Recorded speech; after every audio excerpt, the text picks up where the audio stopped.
Well, hello there, guys, and welcome to our stream here at Slytherin Group. Of course, we are going to be streaming Sengoku Jidai, Shadow of the Shogun, and right now we have about 3 minutes until the actual stream, so I just like to always check to make sure everything's running fine, and we will wait until the actual start of the stream itself.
How's it going, guys? If you're just arriving, we're going to get started very soon here, so stick around, and we will be playing some Sengoku Jidai. I can't wait to actually get started here and see what it's going to be like. I've played before, of course, but I really want to get your feedback on this.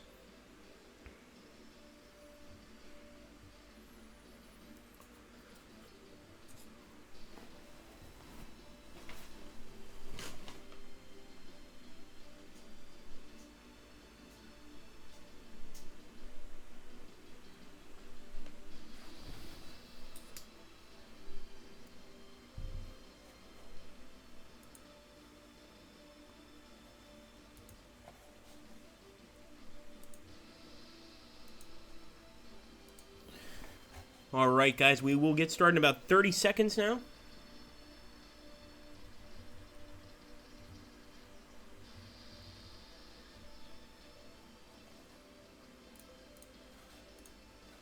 One of the best main menu soundtracks you've ever heard, says Fenrir. I totally agree with you, Fenrir. It is pretty nice. It really is. Alright, guys, I think we can go ahead and get started here with our stream of Sengoku Jidai, Shadow of the Shogun. So I think I want to go ahead and show you guys first the massive amount of campaigns within this actual game. And, of course, you do have to buy some DLC. But we've got the Tenko Fubu campaign from 1570, and if I were to explain every single one of the intricacies of these campaigns to you, it would take forever. I'm going to talk about the really cool one. We've got the Sengoku Jidai and the Imjin War campaign. You can also download content, so I've downloaded a few campaigns myself. I have quite a lot of them, actually. We also got this one here that takes place in Korea. The Genko campaign, this is really cool. Now, most of you know, or those of you that are familiar with Japanese history know that the Mongols tried to invade Japan. However, there was a massive storm killing most of the Mongols, and their invasion of Japan was totally crushed. This Genko campaign is really fascinating. We've also got the Ganpai Kesen campaign, and this is actually during 1180, so this is really early in Japanese history. The Mandate of Heaven, and now this is fascinating, this is actually Chinese history, actually represented as a campaign, of course. These were just many of the campaigns I've gotten, both from the game itself and from the download content section. Some of the users make amazing stuff. Now, we're going to be playing actually a battle, so we're going to go back to the tutorial and historical battles. Now, for the battles, we've got a lot of battles here in the download content section. Right now, we only see Paul 59. I've downloaded most of them, so I've got some packs actually saved on my PC.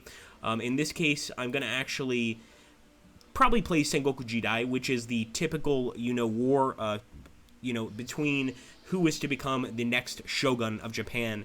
Quite a fascinating one, actually. This is one of them, and we've also got the Imjin War. Now, the Imjin War is the actual Japanese invasion of Korea. So this is a really fascinating fight here, and the Koreans did a really good job fighting back. How's it going, Pixel? Really cool. You just finished up a few turns, so maybe you can help me during this stream do some good moves. I hope so, man. We're going to probably go with Sengoku Jidai, because I think this is the most traditional, Sengoku Jidai, gameplay to show you guys. So we've got a number of battles. I've already selected one that I want to fight, and I think that battle is going to be the battle between, the Battle of Mikagara, between Tokugawa Ieyasu, I believe, and Oda Nobunaga. In this case, we are going to be playing as the Takeda clan. And of course, at this point, it's Tokugawa and Takeda meeting at this area here in the south of Japan. We're going to go ahead and fight as Ieyasu I believe it's Ieyasu Tokugawa. Sorry, it's give me 1 second here, guys.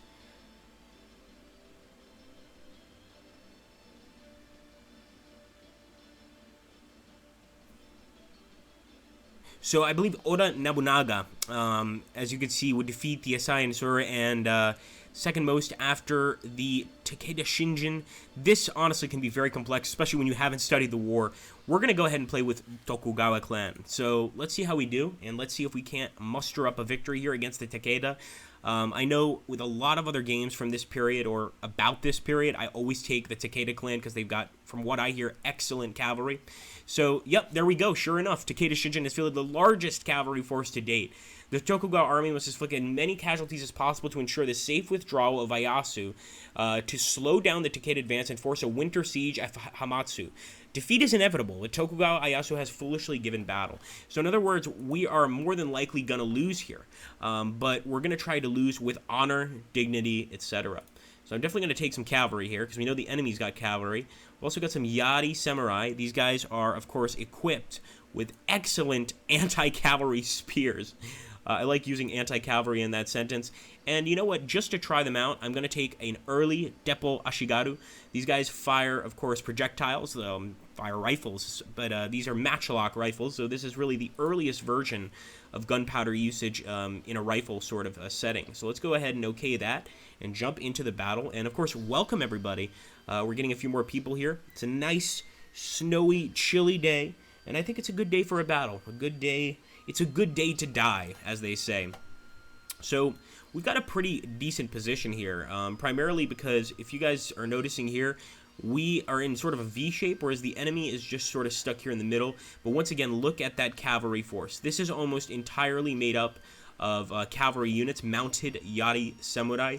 So I'm going to try to get into the woods, because I know one thing cavalry hates are woods. They're not fans of the forest at all.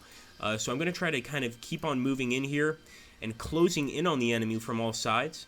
We've also got some allied generals, and one thing I love, absolutely love, about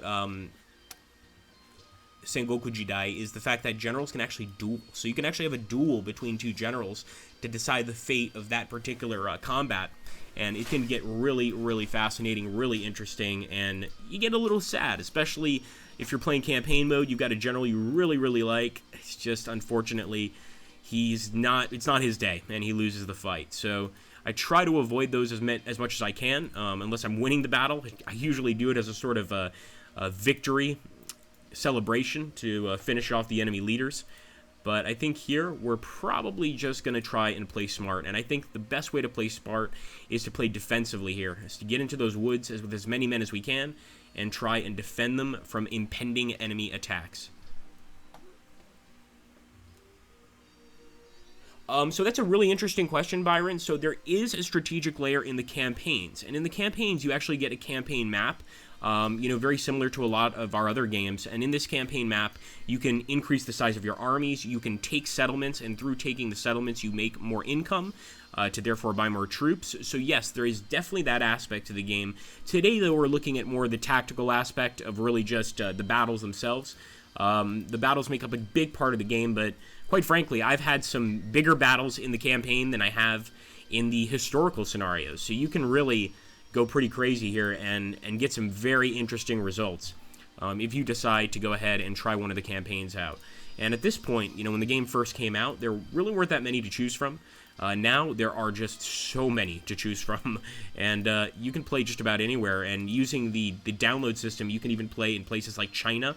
You can obviously play in places like Korea if you get the expansion pack, of course, for the game, which is quite cheap. And by the way, guys, these games are on sale. We have a board game sale going on right now, and this is considered a board game. It's, if you take a look at the units here, we've actually made them look sort of like miniatures that somebody would paint. And that's the feeling we try to get from this game. It's sort of like you playing with your friends on a board with miniatures, but of course on a much grander scale. And look at this, I just noticed this, the Takeda reinforcements. We really are going to die in this fight, but we will die with glory and with honor. So I'm going to end the turn here, turn it over to the Takeda enemy. Let's hope that they're not too vicious.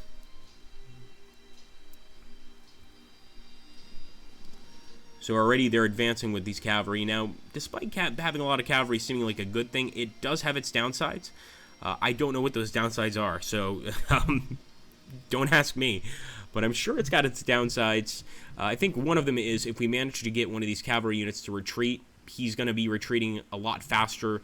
And when you retreat in this game, the other units actually lose some morale. So if a lot of units see that unit retreating, they're going to be like, maybe we shouldn't get into combat here. This looks a little bit dangerous. But ultimately, they generally do. So we'll have to see what happens. But man, those reinforcements, I don't like that at all.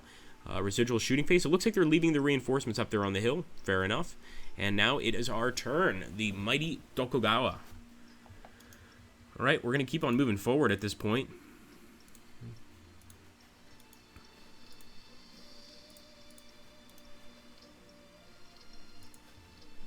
I'm not sure if the cavalry can make it through. There we go. Yes, they can. Wonderful. Thank goodness we bought those mounted Yadi samurai. And we're just going to kind of hole up here in the woods. I'm hoping the enemy's going to take the bait and try to attack us. As you can see, some of the battles, usually it's 45% of the enemy you need to destroy. In this battle, they make it a little bit easier for you because of the odds you have against you, and I really like that about Sengoku Jidai. So in this battle, instead of routing 45% of the enemy troops, you only have to route 36% of the enemy troops, as far as I can tell here. So it's a slightly easier odd, but we'll have to see if we can actually match that. Once again, we're facing a vastly superior force in just about every level. So we really need to go ahead and try and take advantage of the cover we do have. We don't have a lot of cover here on the left, but if we keep moving forward, sort of call their bluff, this is almost going to be like a slanted formation, if that makes any sense to you guys. I want this thing to slant towards the enemy, because that right side is almost certainly going to be stronger. And pretty soon here, we might be able to start firing with these particular units. I'm going to move up one more turn. And unfortunately, no shots yet. They're out of range. Remember, these matchlock rifles, they don't have the range that our modern rifles do today. Not even close. Not even close to like a musket of the 16th century or 15th or 17th century. These are definitely not the greatest weapons in terms of gunpowder. Hey, how you doing, Dogs of War? Good to see you, buddy. Pike and Shot also highly recommended. I love Pike and Shot. Titus Green. I believe it's on both, Titus, but I promise you this, if it's not on Steam, then it's definitely on the Slytherin site. And one cool thing about our site anyway is that if you purchase a game there, you're going to get a Steam version anyway. We're going to give you a Steam code. So either way, you end up walking away with a Steam version if that's what you want to play as well. But I'm pretty sure it's on both. I could be wrong. Now, with this general, I'm going to get behind my men. It would be silly to treat my general just like some common peasant and send him out in front. I mean, that's just crazy. No way. We want our generals alive. Let's end the turn and hope for the best, my friends.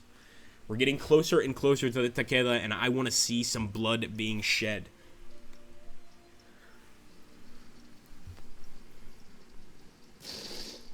Good shooting. We actually got some shots off here. And it looks like they have impacted, and sure enough, there's that blood, guys. Enemy mounted samurai, pretty roughly equal terms. They lost 10, we lost 8. Those could be dead or wounded. It's another thing I really like is at the end of the battle, it'll actually tally up the dead, the wounded, those that surrendered, those that ran away. I think that's much more realistic than a lot of games that just say, you know, enemy killed X number. In most battles, the wounded outweigh the dead, you know, because obviously not all shots or stab wounds are fatal. I'm not sure if the ratio for medieval battles is slightly higher on deaths. It could be. Or, you know, battles of this period. It'd be interesting to see. We're going to see, though, it looks like the enemy is moving forward. Oh, yeah, they're definitely moving forward with their reinforcements here. And they've got a lot of reinforcements. This is a problem you can obviously face. I also want to talk a little bit about the multiplayer system available in this game. So you could play against friends with a PBM mode. And what that basically means is that you play by email. It doesn't mean you have to play in your email box. It simply means that you do your turn, you end your turn. If you guys want, you can stay online and play the entire battle out. But once you end your turn, your enemy gets a message to start his turn in his email box. And then he'll do his turn, it'll be your turn, etc., etc. And especially here in Sengoku Jidai, I have had some of my finest PvP sort of situations where I had a battle with a friend, you know, we were having so much fun, he was beating me, I was like, there's no way I can win this, and all of a sudden, like a phoenix rising from the ashes, I just crushed him. So a lot of really good times there. I highly recommend you guys take a look at the multiplayer aspect. Once again, very indecisive fighting here. And it is our turn. We've got to decide what to do here. I want to say also hi to our YouTube friends. We've got people on YouTube and some people here on Twitch. Yes, a lot of DLC. And it's really good DLC. I mean, we looked at the campaigns earlier. I don't think everybody was here for that. So I'll make sure before the end of the stream to go and take a look at those campaigns again. They're very, very interesting, and a lot of them just fascinating. We've got some campaigns in China, some campaigns in Korea. It's incredible.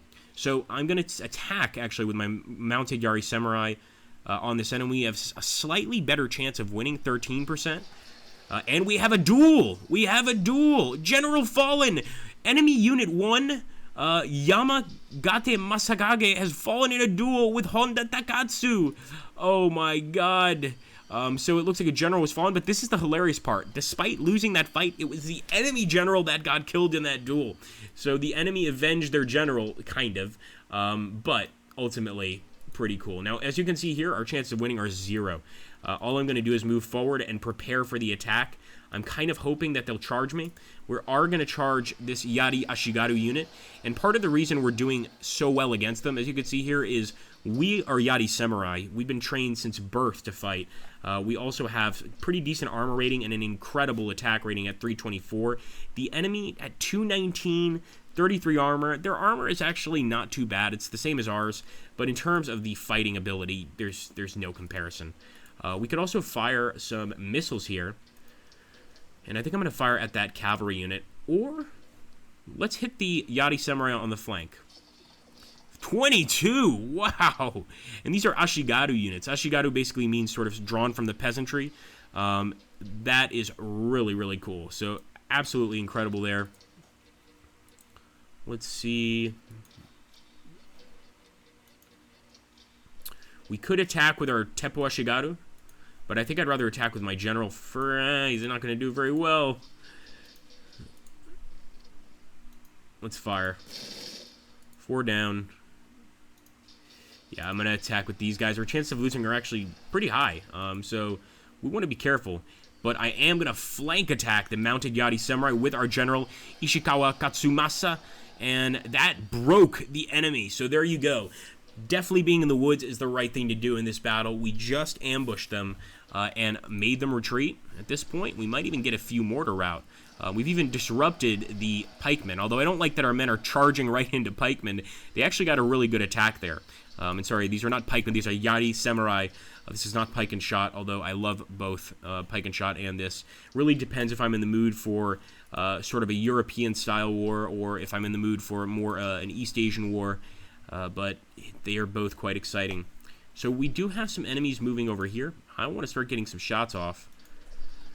And our guys, look at that, 20 at this distance. I mean, we have some incredible archers. That is without a doubt the case. Let's move forward with our Yari Ashigaru. Obviously, we can't keep all our men in the woods, but it would be nice to keep at least most of them here in the forest. And I think they'll be safe. We're going to try to catch this guy. I think you guys can see what we're trying to do, sort of catch him in a flank from both sides. Is it going to work? I'm not sure. Only time will tell.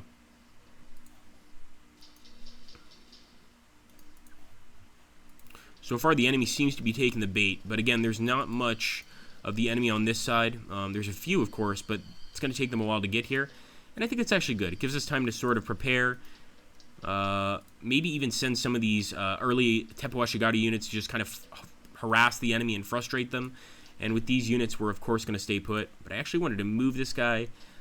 Sadly, I think he can't turn and move. These are very dense woods. It could also be the end of his turn. This team is different from the one on the southern side. How so? Could you tell us, Titus? Because actually, I'm currently not at the office. I'm streaming from home here, but I would absolutely get a message to the product manager, see what we can do if there's some sort of a price discrepancy. Obviously, we want you to buy the one that's best for your wallet. So if there's an issue like that, let us know. In this case, we're going to end the turn, but look at all those enemies. So many. We've got some guys here protecting the general. It's usually a good idea to keep at least one unit back. But in this battle, I might send all of them out to fight. Ending the turn now.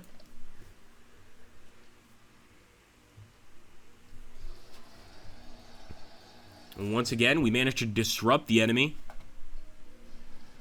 That guy's still going to rout, and that adds to the amount of men we've killed. And look at that, 57! My God, our Yari Ashigaru, I should say, our Yari Samurai just absolutely cut through those Yari Ashigaru like a knife through butter. That's what happens when you put peasants up against samurai. You know, it's going to be very serious. And there we go, we're winning again. Managed to fragment another unit, and we're doing another flanking charge. This one didn't go so well, but it's good enough. We just need to keep this up, and we have a victory, guys. Okay, enemies coming out of the woods to attack, and they actually fell back. So they didn't feel too good attacking our Yari Samurai. I don't think the horses like the huge spears we're carrying. That could be an issue.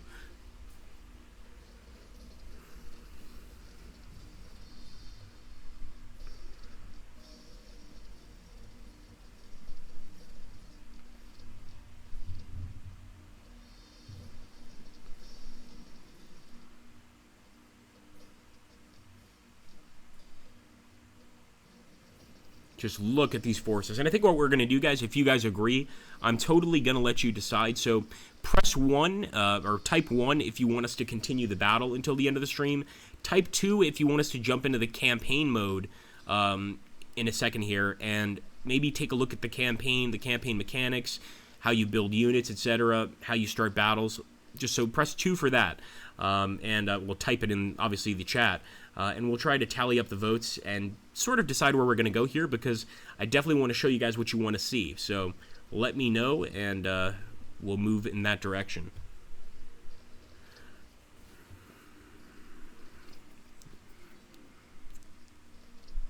Enemy's doing a lot of moving to the left. I guess they're going for a flank, but those spearmen are going to take forever to get around our flank, and they might not even be able to get on our flank. If you look at our formation, we take up almost all the map. Here we go, some nice missile fire from our men, and it's back to our turn here. And let's see, oh, actually, we're the ones disrupted now, despite attacking the unit on the flank. But we might still be able to disrupt this enemy unit here, and it is officially the Tokugawa turn. No, we're not going to do very well against him. What if we go for... Unfortunately not. Okay, fair enough. We can still chase these guys. And I don't think they have anywhere to run to. Sure enough, they have broken. Enemy Ashigaru, get out of here, and we'll probably... I thought we were going to attack these guys, but it looks like our men just wanted to run down some more of the Ashigaru. Pretty vicious stuff there. 2, 2, 2. Okay, we got a lot of 2s here, so we'll definitely take a look at the campaign here. So let's back out to the main menu, and for that, I need to retreat like a coward. So once again, like I told you before, pretty cool aspect here, seeing the dead, the wounded, the captured, deserted on both sides. I like to see this kind of stuff. Fascinates me, like on the statistical level. So we're going to jump to the campaign. I'm going to do probably one of the more basic campaigns. Of course, not all of you guys that just got here saw all the campaigns we have here. We've got, of course, the Imjin War. This is the Korean War against the Japanese. We've got Sengoku Jidai, which, of course, is the fight for who is going to be the shogun or great general of Japan. We've got the Sekigahara campaign. This one is, of course, set in 1600, and this is getting closer to essentially European, meeting the Europeans at this point. The Byungja Horan, again, another campaign set in Korea. In this case, we actually, once again, I believe, are fighting the Manchu dynasty. So this, again, very interesting stuff. So it's the Manchu dynasty, the Chinese against the Koreans. There's just so many. I'm going to go with one of the kind of simpler ones. Tenka Fubar, so Fubu, excuse me. Fubar, you can get into a Fubar situation in this game very easily if you don't fight correctly. I'm going to go with Sengoku Jidai. So we're going to move forward here, and we get to essentially decide how we want our side to react. So we could be the three unifiers or the opponents. We could be the Hojo, we could be the Imagawa, the Oda, and we can decide on what kind of army list we have, essentially what years that army list is going to be focused on, etc. Let's take a look here at the Shet. If you want the DLC, Steam is cheaper. Yeah, go for Steam, guys. Definitely go for Steam. Yes, that is true. What Pixel is saying, it is a board game sale, and you know we do classify this as a board game. A lot of the board game games aren't that board game-ish, if that's your issue. For instance, Quadriga, which we played yesterday, where you're a chariot racer. I love that game, and to me, it's very high action. But we also classify that as a board game, so definitely something to think about, guys. So I do like the Yosegi. I might play as the opponents here. I also like the Iko-Iki. The Iko-Iki are essentially Buddhist, how can I put this? Sort of Buddhist radicals. So we're going to take them, the 1575 to 1582 army. So, welcome to the campaign, my lord. Your objective is to capture the enemy provinces and defeat their armies until their leaders have had enough and sue for peace. Your officers have raised army for you as shown on the map, using most of the available funds. At the end of the year, tax will be collected, and there should be money to raise more troops next spring. So this is totally based on how much land you're taking. So if you have a lot of land under your control, you will, of course, make more money. And depending on the size of your army, the area will be easier to take every turn. It's sort of like a roll of the dice type deal. So we might be able to induce neutral clans to join our side or even change sides from the enemy side by sending them gifts. The enemy may be attempting the same. So as you can see, this has even a diplomacy addition to it. And you can see there's a lot of people, a lot of different factions fighting on the screen. So what this is explaining here, and absolutely makes sense, is the size of the armies. So like the size of these buttons actually... sorry guys, let me stop the tutorial. The size of these buttons determine the strength of your army. So we could actually raise a new army here and merge armies together. So let me see if I can't raise a few, and you can see our units look quite different. This is the Iko-Iki, truly look like Buddhist radicals. They shave their heads. They're absolutely insane warriors. So now that we've merged these two, or we've created another army, we're going to combine these two. Now this army is a lot bigger than before. And we actually could go ahead and move here and try to attack the enemy, and we do have a slight advantage. We could also move this army up here and try to merge with our other army. I think that's probably a good idea, and end the turn. So you can see the Takeda, I believe, sorry, these are not the Takeda, these are the Hojo, are moving into position here. We are going to go ahead and attack. And the enemy has run away because they know that they can't beat us. So we're going to try to attack once again. And I think we're going to have to wait a turn. While we're waiting in this turn, though, of course, we're getting some action points, etc. And we've got to really decide what to do here. So let's end the turn. We've got to chase down one of these Takeda armies. As you can see right there, the enemy actually merged two armies, but at the same time, this province of Kamayama has fallen to the mighty Iko-Iki. So we'll be getting some men from there, we'll be getting some money from there, etc. So I'm going to move my army in here. We have an advantage. If we merged both our forces together, they probably wouldn't put up a fight. They'd try to run away. At least here, they're sure to fight. So we're going to jump in here. And we can either auto-resolve the battle, so it's totally up to you guys, or we can start the battle. You know, if you're playing and maybe you're in a rush, or you know that you totally outnumber the enemy, you might just want to auto-resolve. Once it comes to the battle itself, you already have your army set up, so you don't actually need to purchase any more units. You do that in your home regions. And of course, you can make these armies about as big as you want. Here we go. Battle has been joining Tamimori. The enemy are offering fair and open battle. So very interesting. I want to take a look at the Iko-Iki forces. They creep me out, man. It's probably one of the reasons I really enjoy the Iko-Iki. These were extremely radical Buddhists, and they would stop at nothing to kill their enemies, and just incredible warriors. And as you can see, we've got a pretty nice force here. They mostly take up the left side of the map, so let's hope the enemy doesn't spawn on the right. But in general, I think this is a decent setup, and we're going to take it. So, if you guys have any questions, make sure to put them down below, sort of about what you think, or how you think the campaign looks. And of course, remember, there's a lot of different campaigns, so you can really play from a perspective of so many different historical leaders, historical armies, etc. And that's one of the things I think is quite fascinating, is with the campaign system here, you've got endless hours of replay value. I really mean that.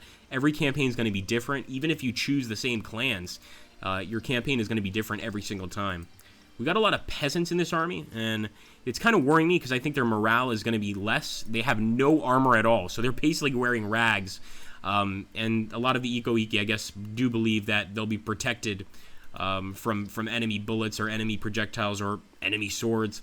But the one good thing is that the Iko-Iki do have the support of the peasantry, so you get a lot of sort of Ashigaru type units in their armies. A lot of matchlock rifles in this one, which I think is interesting.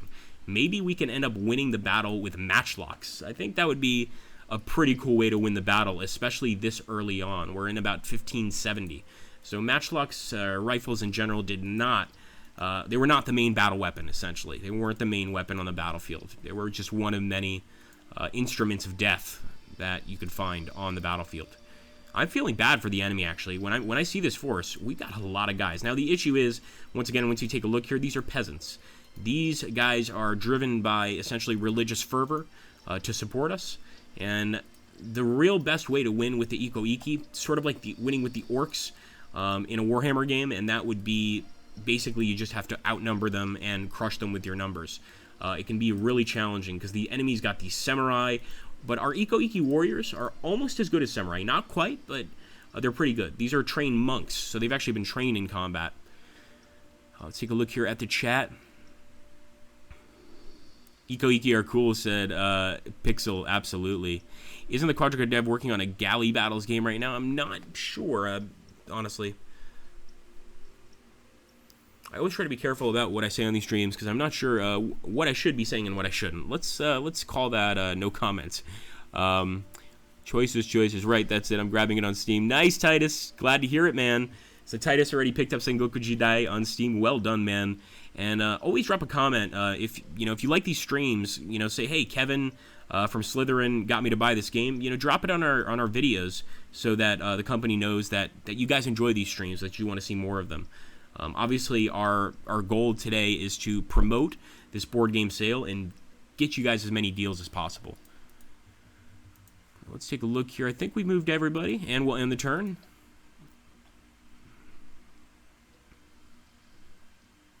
And trust me, you think this is cool now. Once you start seeing what the Hojo have, you're not going to be so certain that we're going to win here. I mean, the Hojo have samurai. They are true samurai. There's no doubt about it. So once we join battle, there's no doubt that they're going to find themselves or think that they're superior.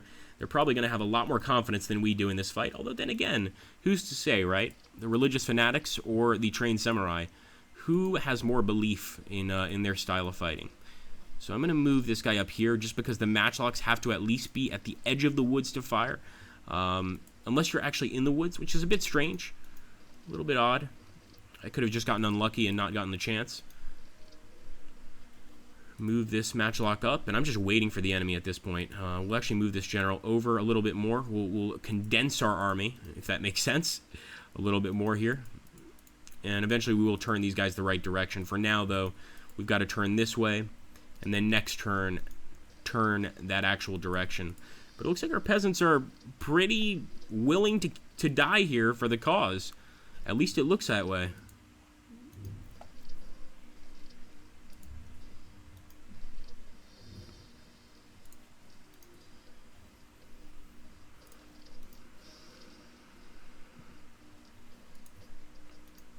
So as you can see here, we're just creating a massive bulk. This is just a massive, bulky, thick line. You guys can take a look at it. It just looks like almost like a rectangle. And I'm gonna just continue to do it. I think this might work. It might also fail terribly, or fail miserably, I should say. And this is why, once you get this game, it's fascinating to test out all the different sort of ideas that you think might work in a battle of this time period. I do that all the time. I try crazy stuff, sometimes just to see what happens. And sometimes it works, sometimes it doesn't. Thank you, Pixel. So many units. Oh, absolutely, Byron. And this is certainly not one of our most complex games. In my opinion, you can absolutely learn this game just with a little bit of practice. We have some very, very complex games at Matrix Slytherin, but this one is definitely on the easier side for sure. And that's not to say that it's easy to win, but it's certainly easy to learn. I'll put it that way. End our turn.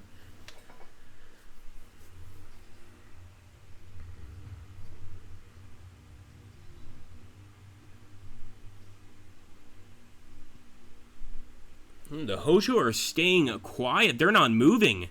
Oh, I don't like this. And I think it's because we outnumber them. It's almost fair that we have to push the attack because the Hojo are outnumbered. They know they're outnumbered. They might be saying, you know what, guys, if you have any honor whatsoever, you have to attack us. You attacked us first. If we're going to fight on the battlefield, you launch the attack, we'll defend. Fair enough. I'll take them up on the offer. We're going to leave our woods cover. I don't recommend you ever do that in an actual Sengoku Jidai game. Just be patient. But, of course, you know, these streams don't last forever, and I want to try to get you guys some combat in here, if possible. The enemy might just stay there, though, and sort of become very turtle-like. Another thing I'd like to mention, once again, I told you guys about the community scenarios that are amazing. Some of the campaigns the community made, quite frankly, are almost better than the campaigns we made. They're just incredible.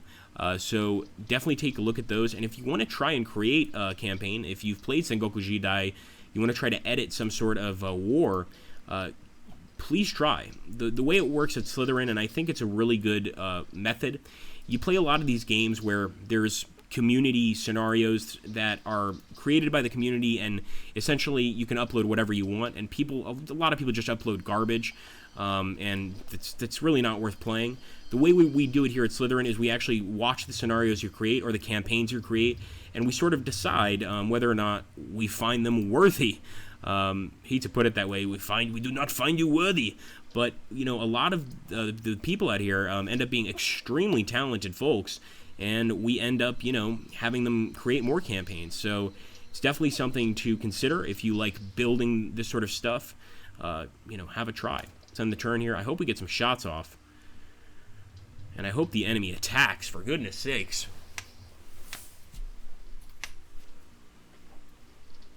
Oh, there we go. They're moving forward.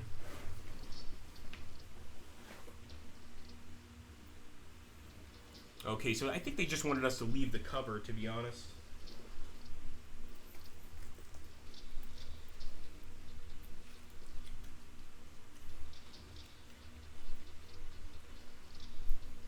They are everywhere.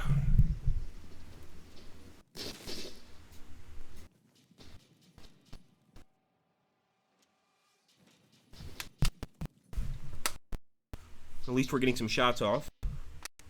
I'm curious to see these peasants. There we go.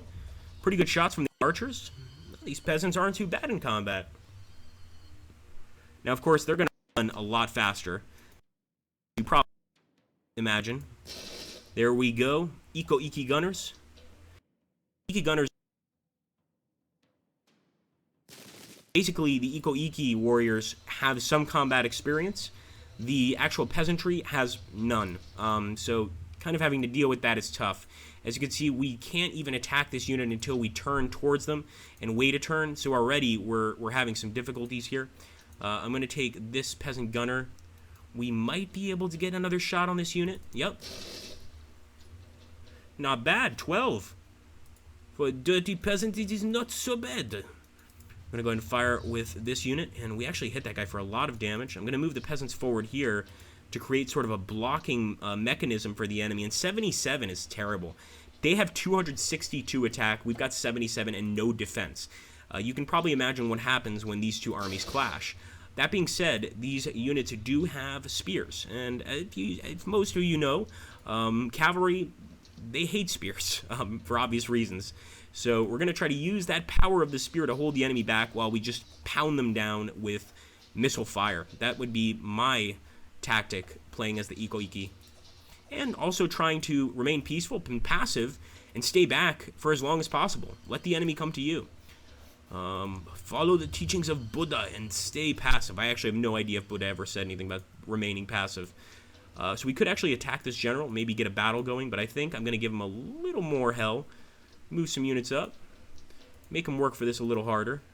And we'll bring 2 of our generals up at this point. So General Yashukimi and General Yoshiemon. Of course, we've got our Iko-Iki warriors as bodyguards if necessary.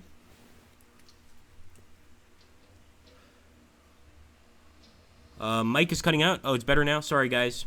I'll get a little closer to the mic here, and hopefully you won't have any trouble hearing me. So we'll end the turn, see what happens. I want to get a battle of generals. I really want to get a duel here.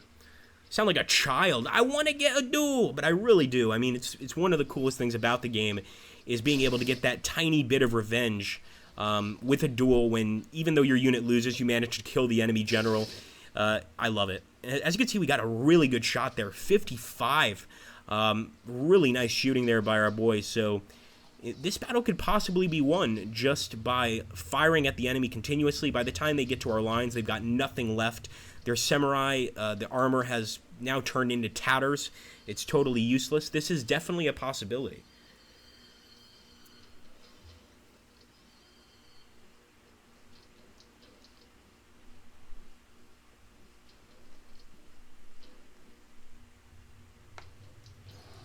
There we go. The enemy's charging, sure enough. And as you can see, sure enough, they're going to be doing a lot better than our peasants. But I was surprised that they didn't do as much damage as I thought they would. There they did.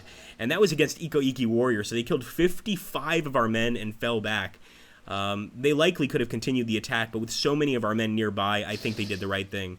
There we go. Fire, 27-21, and we auto-broke some Yari samurai. What kind of samurai would retreat like this? Once they see those matchlocks firing, they start to realize, you know what? All that stuff about Bushido and the samurai class, maybe it's not so relevant anymore.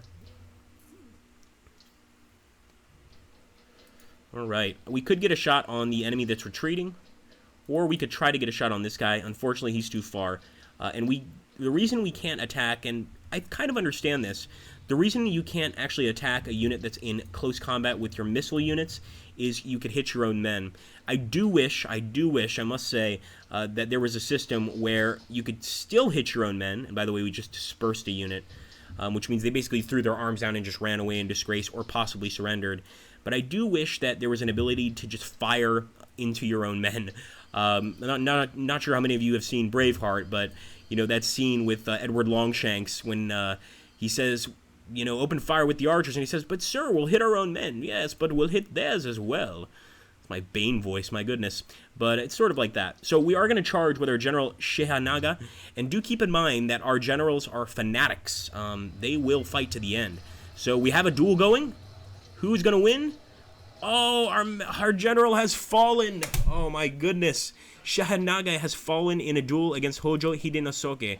It happens to the best of us, and as you can see with the general falling, it disrupted these two peasant gunner units. Remember, this isn't just true for the Iko-Iki, this is true for all factions. If their general falls, a few units around the general are going to lose heart. But especially with the Iko-Iki in a historical sense, you know, they really believed that their generals were divine. So when one of them fell, maybe they weren't exactly a messenger of Buddha. Maybe they were just, you know, a regular guy, and that doesn't exactly make for a very trustworthy group of soldiers. Let's put it that way. I am going to try to attack with our peasants here. We'll see how they do. And as you can see, their chance of winning are 1%. So their chances of winning are practically impossible. What you guys would do in this situation, I'm not sure. Right here, for instance, I'm going to open fire, and we disrupted the unit of Yumi Samurai. So this might somewhat disadvantage them. These Yumi Samurai units, interesting thing about them is they are, of course, missile units, but they can also fight in combat if need be. And we're going to attack with our armored Iko-Iki warriors. Remember, these guys are armored. They actually believe that maybe armor is necessary in this kind of fight, which it definitely is. Let's see if we can open fire. 51! Those peasant gunners ain't bad at all. All right. We've also got our generals here. And remember, your unit with generals, with a general in it, is going to be much more brutal in the fight. They're going to do everything they can to beat the enemy. We're going to charge with this unit here. 53. We've already fragmented them. That's what a general can do. It's just incredible. And we could charge this guy, but I think what we're going to do is just move up and stop him from attacking our armored Iki warriors led by General Yakusimi. Another thing to consider is you can transfer your general to other units. So if I wanted to, I could actually have this general commanding a group of peasants. So for instance, if you've got a unit that you're not too fond of initially, but that starts doing really well in battle, you could transfer the general to him, and you're going to have an even better unit. So another thing to consider.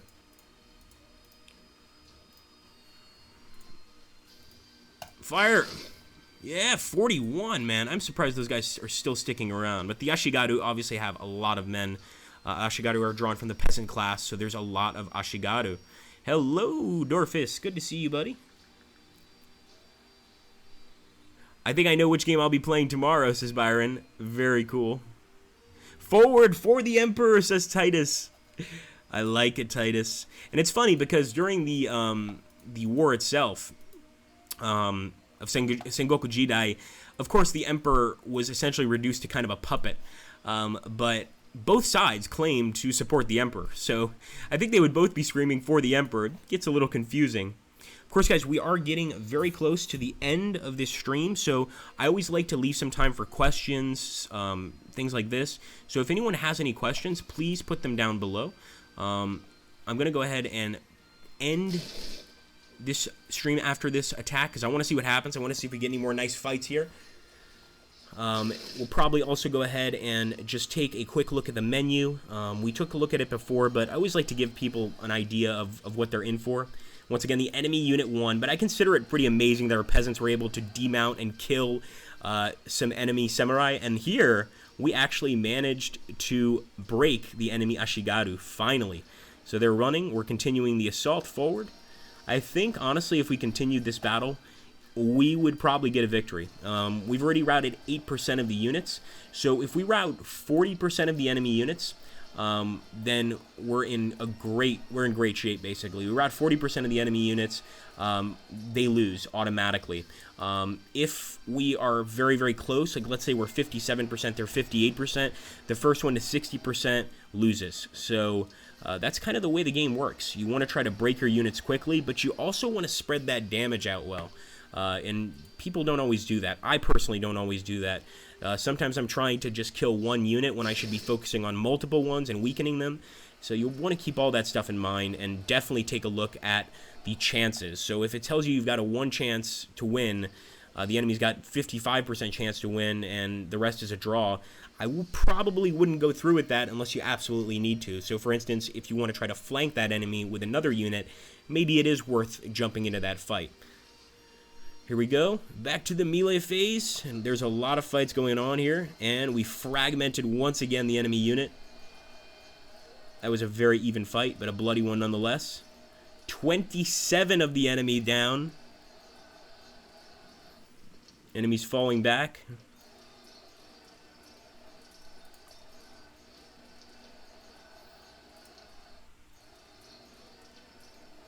Oh my goodness, they finally broke us. I knew it would happen. Those samurais couldn't hold forever, and now these guys have disrupted. This unit just broke. They didn't even get hit before breaking. So that's what happens when peasants, I said samurai, I meant peasants. When peasants get into the fight, bad things happen if the enemy gets too close. I am going to try to break this unit, and sure enough, all we had to do was intimidate them, and they ran away from the Iko-Iki archers. That was a samurai unit as well. And over here, we fragmented this guy as well, and I'm pretty sure we could break him this turn, even with an attack by our gunners. So it goes to show you that even gunners can fight in close combat situations. And the enemy did hold, so that's pretty brave. But, of course, this situation would eventually turn terrible for them. General Yoshimitsu, charge! Actually, there, the peasants got more of a kill. I think it might have just been the impact of the charge that did that. Nice flank follow-up charge. Each faction plays differently, I mean, perceptibly so. That's a good question, I think so. And I think Pixel makes a good point. You know, like, once again, we're trying to recreate sort of a board game style fight. So, of course, there's going to be some minor differences, and over time, you'll be getting some new units depending on the factions you play with. Also, playing in, like, Korea, so the Imjin War, you're going to get completely different units if you're playing as Korea. And really just a cool, interesting situation with the constant changing, the constant evolving of each faction. And obviously, if you play multiplayer, I mean, you could have any number of different sort of, how could I put this, combinations of enemies. So you could be playing as the Mongols, your friend could be playing as the Japanese, or you could be playing as the Koreans, your friend could be playing as the Ming Dynasty. It's really gets interesting when you decide to have what a lot of us wargamers have, a sort of historical argument with a friend and say, let's actually see who would win this battle. Anyway, guys, I hope you enjoyed that. I do want to once again remind you that we do have a game sale going on right now, the board game sale. So I highly recommend you guys stop by Steam, take a look at our board game sale. We've got a lot of games on that list, a lot of World War II games that some of you may enjoy, bunch of different eras in history, and I think you guys would really have a good time. So take a look, stop by the actual sale, and see if there's anything that you fancy. This is the time to pick it up. Thank you so much, guys, for stopping by. I really appreciate it. Always have a good time with you guys, and I hope you guys enjoyed the fight there. And thank you, the nice follow-up charge. Yeah, I've been playing Sengoku Jidai a little longer than most, and I think I've picked up a few skills.